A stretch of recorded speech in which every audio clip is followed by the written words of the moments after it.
Dalam proses perjalanan hidup manusia akan mengalami banyak fase yang ditandai oleh perubahan zaman.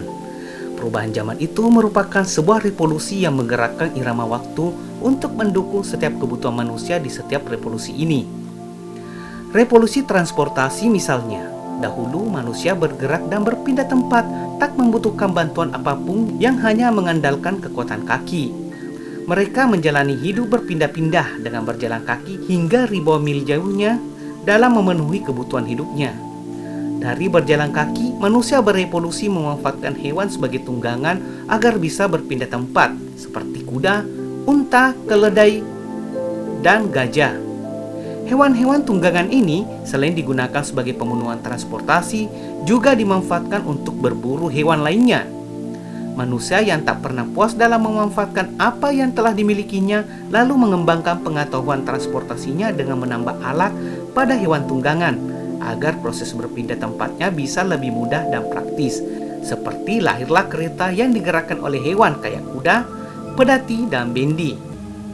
Seiring waktu, karena tingkat kebutuhan manusia untuk mengembangkan diri, potensi dan kebutuhannya makin tinggi, berdampak pada pola bergeraknya dari satu tempat ke tempat lainnya yang makin jauh. Kebutuhan itu melahirkan revolusi transportasi baru pada abad ke-17 yang bisa bergerak di air dan udara. Kendaraan yang bisa digerakkan di permukaan air disebut dengan perahu. Sejarah perahu sendiri sejalan dengan petualangan manusia 10.000 tahun lalu yang diawali pada masa Neolitikum. Perahu ini awalnya berbentuk sederhana yang terbuat dari kayu dengan fungsi yang sangat terbatas, hanya untuk berburu dan memancing. Lalu 5.000 tahun setelahnya, manusia yang tinggal di daerah pesisir Kongens Lyngby, negara Denmark, tak sengaja menemukan kayu panjang dan besar berbentuk lambung kapal.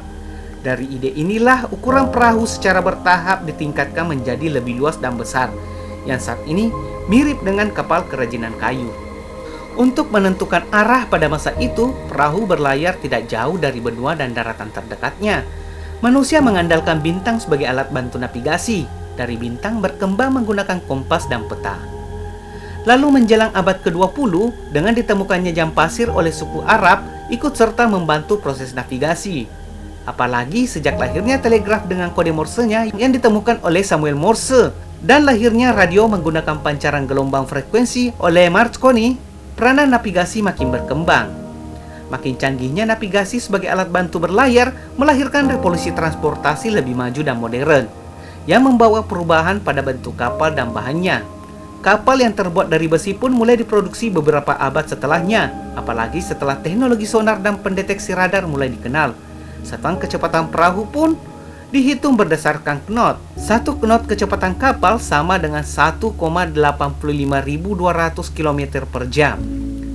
Nun jauh di bagian utara negara Jerman, sebuah desa terpencil yang disebut Papenburg merupakan tempat produksi perahu besi berukuran raksasa. Pabrik ini dikenal dengan kualitas perahu besinya yang terbaik di dunia, karena teknologi navigasi yang lebih canggih, tak hanya menggunakan sonar dan radar, tapi sudah menggunakan GPS sebagai panduan arah, dan peralatan komunikasi menggunakan radar tipe Harpa. GPS itu sendiri memiliki ketelitian sangat tinggi berkat bantuan satelit, sementara radar Harpa berguna untuk mengukur langsung jarak kapal dengan kapal lain, dengan daratan, dengan tempat berbahaya, bahkan mengukur kecepatan angin. Kapal produksi asal Jerman ini telah dipakai di berbagai negara di seluruh dunia, termasuk negara Indonesia. KM Uns ini salah satu contoh kapal yang telah dinikmati manfaatnya hingga saat ini.